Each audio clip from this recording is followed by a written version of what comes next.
وقال الذين لا يرجون لقاءنا لولا أنزل علينا الملائكة قلنا ربنا لقد استكبروا في أنفسهم وعتوا عتبا كبيرا يوم يرون الملائكة لا بشرى يومئذ للمجرمين فيقولون حجرا محجورا وقدمنا إلى ما عملوا من عمل فجعلناه هباء منثورا أصحاب الجنة يومئذ خير مستقرا وأحسن مقيلا ويوم تشرق السماء بالغمام ونزل الملائكة تنزيلا الملك يومئذ الحق للرحمن وكان يوما على الكافرين عسيرا ويوم يعض الظالم على يديه يقول يا ليتني اتخذت مع رسول سبيلا يا ويلتى ليتني لم اتخذ فلانا خليلا لقد أضلني عن الذكر بعد إذ جاءني وكان الشيطان للإنسان خذولا وقال الرسول يا رب إنكم اتخذوا هذا القرآن مهجورا لقد أضلني عن الذكر بعد إذ جاءني وكان الشيطان للإنسان خذولا وقال الذين كفروا لولا نزل عليه القرآن جملة واحدة كذلك لنثبت به فؤادك ورتله ترتيلا ولا يأتونك بمثل إلا جئناك بالحق وأحسن تفسيرا الذي يحشرون على وجوههم إلى جهنم أولئك شر مكانا وأضل سبيلا ولقد آتينا موسى الكتاب وجعلنا معه أخاه هارون وزيرا فقلنا اذهبا إلى القوم الذين كذبوا بآياتنا ودمرناهم تدميرا وقوم نوح لما كذبوا رسلا أغرقنا وجعلنا للناس آية وأعتدنا للظالمين عذابا أليما وعادا وثمود وأصحاب الرس يقولون بين ذلك كثيرا وكلا ضربنا له الأمثال وكلا دبرنا تدبيرا ولقد أتوا على القرية التي أمطرت وترسوا ولم يكونوا يرون بل كانوا لا يرجون نشورا وإذا رأوك يتخذونك إلا هزوا أهذا الذي بعث الله رسولا إن كاد ليضلون عن آلهتنا لولا أن صبرنا عليها وسوف يعلمون حين يرون العذاب من أضل سبيلا أرأيت من اتخذ إلهه هواه فأنت تكون عليه كبيلا أم تحسب أن أكثرهم يسمعون ويعقلون إنهم إلا كالأنعام بل هم أضل سبيلا ألم تر إلى ربك كيف مد الظل ولو شاء لجعله ساكنا ثم جعلنا الشمس عليه دليلا ثم قوتنا إلينا قوتا يسيرا وهو الذي جعل لكم الليل لباسا والنهار سباتا وجعل النهار نشورا وهو الذي يرسل الرياح بشرا بين يدي رحمته وأنزلنا من السماء ماء طهورا لنحيي به بلدة ميتا ونسقيه مما خلقنا أنعاما وأناسيا كثيرا ولقد صرفناه بينهم ليذكروا فأبى أكثر الناس إلا كفورا ولو شئنا لبعثنا في كل قرية نذيرا فلا تطع الكافرين وجاهدوا به جهادا كبيرا وهو الذي مرج البحرين هذا عذب فرات هذا ملح أجاج وجعل بينهما برزخا وحجرا محجورا وهو الذي خلق من الماء بشرا وجعل نسبا وسحرا وكان ربه قديرا ويعبدون من دون الله ما لا ينفعهم ولا يضر وكان الكافر على ربه ظهيرا وما أرسلناك إلا مبشرا ونذيرا قل ما أسألكم عليه من أجر إلا من شاء أن يتخذ إلى ربه سبيلا وتوكل على الحي الذي لا يموت وسبح بحمده وكفى به بذنوب عباده خبيرا الذي خلق السماوات والأرض وما بينهما في 6 أيام ثم استوى على العرش الرحمن فاسأل به خبيرا وإذا قيل لهم اسجدوا للرحمن قالوا وما الرحمن أنسجد لما تأمرنا وزادهم نفورا تبارك الذي جعل في السماء بروجا وجعل فيها سراجا وقمرا منيرا وهو الذي جعل الليل والنهار خلفة لمن أراد أن يذكر وأراد شكورا وعباد الرحمن الذين يمشون على الأرض هونا وإذا خاطبهم الجاهلون قالوا سلاما والذين يبيتون لرب سجدا وقياما والذين يقولون ربنا اصرف عنا عذاب جهنم إن عذابها كان غراما إنها ساءت مستقرا ومقاما والذين إذا أنفقوا لم يسرفوا ولم يقتروا وكان بين ذلك قواما والذين لا يدعون مع الله إلها آخر ولا يقتلون النفس التي حرم الله إلا بالحق ولا يزنون من يفعل ذلك يلقى عذابا يضاعف له العذاب يوم القيامة يخلد فيه مهانا إلا من تاب وآمن وعمل عملا صالحا أولئك يبدل الله سيئاتهم حسنات وكان الله غفورا رحيما ومن تاب وعمل صالحا فإنه يتوب إلى الله متابا والذين لا يشهدون الزور وإذا مروا باللغو مروا كراما والذين إذا ذكروا بآيات ربهم لم يخروا عليها صما وعميانا والذين يقولون ربنا هب لنا من أزواجنا وذرياتنا قرة أعين وجعلنا للمتقين إماما أولئك يجزون الغرفة بما صبروا ويلقون فيها تحية وسلاما خالدين فيها حسنت مستقر مقاما قل ما يعبأ بكم ربي لولا دعاؤكم فقد كذبتم فسوف يكون لزاما قاسم تلك آيات الكتاب المبين لعلك باخع نفسك ألا يكونوا مؤمنين إن نشاء ننزل عليهم من السماء آية فظلت أعناقهم لا خاضعين وما يأتيهم ذكر من الرحمن محدث إلا كانوا عنه معرضين فقد كذبوا فسيأتيهم ما كانوا يستهزئون أولم يروا إلى الأرض كما متنا فيها من كل زوج كريم إن في ذلك هداية وما كان أكثر المؤمنين وإن ربك لهو العزيز الرحيم وإذ نادى ربك موسى أن ائت القوم الظالمين قوم فرعون لا يتقون قال رب إني أخاف أن يكذبون ويضيق صدري ولا ينطلق لساني فأرسل إلى هارون ولهم علي ذنب فأخاف يقتلون قال كلا فاذهبا بآياتنا إنا معكم مستمعون فأتيا فرعون فقولا إنا رسول رب العالمين أن أرسل معنا بني إسرائيل قال ألم نربك فينا وليدا ولبثت فينا من عمرك سنين وفعلت فعلتك التي فعلت وأنت من الكافرين قال فعلتها إذا وأنا من الضالين ففررت منكم لما خفتكم ووهب لي ربي حكما وجعلني من المرسلين وتلك نعمة تمنها علي نبت بني إسرائيل قال فرعون ما رب العالمين قال رب السماوات والأرض وما بينهما إن كنتم موقنين قال لمن حوله ولا تستمعون قال رب ورب آبائكم الأولين قال إن رسولكم الذي أرسل إليكم مجنون قال رب المشرق والمغرب وما بينهما إن كنتم تعقلون قال لئن اتخذت إلها غيري لأجعلنك من المسجونين قال بل جئتك بشيء مبين قال فأت به إن كنتم صادقين فألقى عصاه فإذا هي ثعبان مبين ونزع يده فإذا هي بيضاء للناظرين قال للملأ حوله إن هذا لساحر عليم يريد أن يخرجكم من أرضكم بسحره فماذا تأمرون قالوا ارجع معه وابعث في المدائن حاشرين يأتوك بكل سحار عليم فجمع السحرة لميقات يوم معلوم وقيل للناس هل أنتم مجتمعون لعلنا نتبع السحرة إن كانوا هم الغالبين فلما جاء السحرة قالوا لفرعون أئن لنا لأجرا إن كنا نحن الغالبين قال نعم وإنكم إذا لمن المقربين قال فموسى لكم أنتم ملكون فألقوا حبالهم وعصيهم وقالوا بعزة فرعون إنا لنحن الغالبون فألقى موسى عصاه فإذا هي تلقف ما يفكون فألقي السحرة ساجدين قالوا آمنا برب العالمين رب موسى وهارون قال آمنتم له قبل أن آذن لكم إنه لكبيركم الذي علمكم السحر فلسوف تعلمون لأقطعن أيديكم وأرجلكم من خلاف ولأصلبنكم أجمعين قالوا لا غير إنا إلى ربنا منقلبون إنا نطمع أن يغفر لنا ربنا خطايانا أن كنا أول المؤمنين وأوحينا إلى موسى أن أسر بعبادي إنكم متبعون فأرسل فرعون في المدائن حاشرين إن هؤلاء لشرذمة قليلون وإنهم لنا لغائظون وإنا لجميع حاذرون فأخرجناهم من جنات وعيون وكنوز ومقام كريم كذلك ورثنا بني إسرائيل فأتبعوهم مشركين فلما ترى الجمعان قال أصحاب موسى إنا لمدركون قال كلا إن معي ربي سيهدين فأوحينا إلى موسى أن اضرب بعصاك البحر فانفلق فكان كل فرق كالطود العظيم فأزلفنا ثم الآخرين وأنجينا موسى ومعه أجمعين ثم أغرقنا الآخرين إن في ذلك لآية وما كان أكثر مؤمنين وإن ربك لهو العزيز الرحيم واتل عليهم نبأ إبراهيم إذ قال لقومه ما تعبدون قالوا نعبد أصناما فنظل لها عاكفين قال هل يسمعونكم إذ تدعون وينفعونكم ويضرون قالوا بل وجدنا آباءنا كذلك يفعلون قال أفرأيتم ما كنتم تعبدون أنتم وآباؤكم الأقدمون فإنهم عدو لي إلا رب العالمين الذي خلقني فهو يهدين والذي هو يطعمني مسكين وإذا مرضت فهو يشفين والذي يميتني ثم يحيي والذي يطمع أن يغفر لي خطيئتي يوم الدين ربي هب لي حكما ولكن بالصالحين وجعل لي لسان صدق في الآخرة وجعل لي من ورثة الجنة النعيم واغفر لي به إنه كان من الضالين واغفر لي إنه كان من الضالين ولا تخزني يوم يبعثون يوم لا ينفع مال ولا بنون إلا من أتى الله بقلب سليم وأزلفت الجنة للمتقين وبرزت الجحيم للغاوين وقيل لهم إنما كنتم تعبدون من دون الله هل ينصرونكم وينتصرون وكبكبوا فيها هم الغاوون وجنود إبليس أجمعون قالوا هم فيها يختصمون الله إن كنا لفي ضلال مبين إذ نصدقكم برب العالمين ما ظلنا إلا المجرمون وما لنا من شافعين ولا صديق حميم فلو أن لنا كرة فنكون من المؤمنين إن في ذلك لآية وما كان أكثر المؤمنين وإن ربك لهو العزيز الرحيم كذبت قوم نوح المرسلين إذ قال لهم أخوهم نوح ألا تتقون إني لكم رسول أمين فاتقوا الله وأطيعون ما أسألكم عليه من أجر إن أجري إلا على رب العالمين فاتقوا الله وأطيعون قالوا أنؤمن لك فاتبعك الأرذل قال وعلم ما كانوا يعملون من حسابهم إلا على رب لو تشعرون ما أنا بطارد المؤمنين إن أنا إلا نذير مبين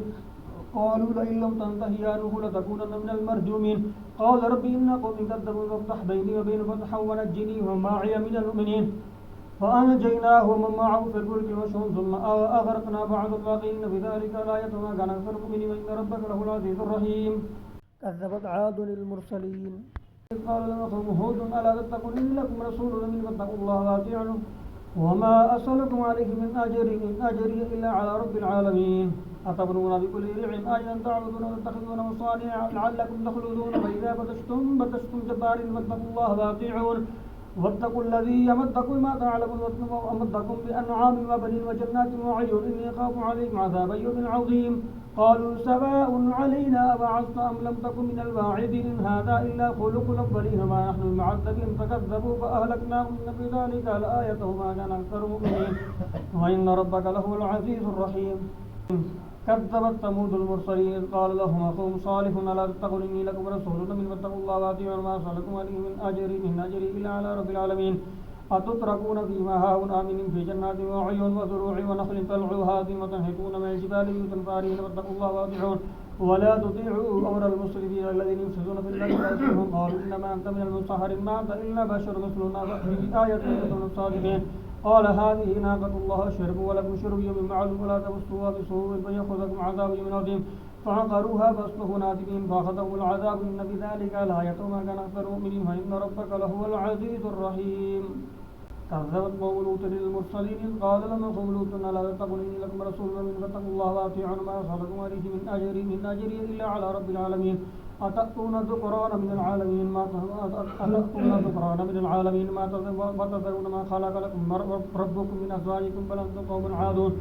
قالوا لئن لم تنتهي يا لوط لتكونن من المخرجين قال إني لعملكم من القالين رب نجني وأهل ما يعمل نجينا وأهله أجمعين إلا عجوزا في الغابرين ثم دمر الآخرين وأمطرنا عليهم مطرا فساء مطر المنذرين إن في ذلك لآية وما كان أكثر المؤمنين وإن ربك لهو العزيز الرحيم كذب أصحاب الأيكة المرسلين إذ قال لهم شعيب ألا تتقون إني لكم رسول من فاتقوا الله وأطيعون ما أسألكم عليه من أجر إن أجري إلا على رب العالمين أوفوا الكيل ولا تكونوا من المخسرين وزنوا بالقسطاس المستقيم ولا تبخسوا الناس أشياءهم ولا تعدوا في الأرض مفسدين واتقوا الذي خلقكم والجبلة الأولين قالوا إنما أنت من المسحرين وما أنت إلا بشر مثلنا وإن ظنك لمن الكاذبين فأسقط علينا كسوة من السماء إن كنتم صادقين قال ربي أعلم بما تعملون فكذبوا فأخذهم عذاب يوم ذلة إنه كان عذاب يوم عظيم إن في ذلك لآية ما كان أكثر المؤمنين وإن ربك له العزيز الرحيم وإنه لتنزيل رب العالمين نزل به الروح الأمين على قلبك لتكون من المنذرين بلسان عربي مبين وإنه لفي زبر الأولين أولم يكن لما يعلمه علماء بني إسرائيل ولو نزلناه على بعض الأعجمين فقرأه على ما كانوا به مؤمنين كذلك سلكناه في قلوب المجرمين لا يؤمنون حتى يروا العذاب الذي فيأتيهم بغتة وهم لا يشعرون فيقول هل نحن منذرون فبعذابنا يستعجلون فرأيت إن متعناهم سنين ثم جاءوا ما كانوا يعدون ما أغنى عنهم ما كانوا يمتعون ما أهلكنا من قرية إلا لها منذرون ذكرى وما كنا ظالمين ما تنزلت به الشياطين ما ينبغي له ما يستطيعون إنهم عن السمع لمعزولون فلا تدع مع الله إلها آخر فتكون من المعذبين وأنذر عشيرتك الأقرب وقت جناحك لمن اتبعك من المؤمنين فإن عصوك فقل إني بريء مما تعملون وتوكل على العزيز الرحيم الذي جراك حين تقوم تقلبك في الساجدين إنه هو السميع العليم هل أنبئكم على من تنزل الشياطين تنزل على كل أفاك أثيم يلقون السمع وأكثر الكاذب والشعراء يتبعهم الغاوون ألم تر أنهم في كل باب يهيمون وأنهم يقولون ما لا يفعلون إلا الذين آمنوا بالصالحات وذكروا الله كثيرا وانتصروا من بعد ما ظلموا سيعلم الذين ظلموا أي منقلب ينقلبون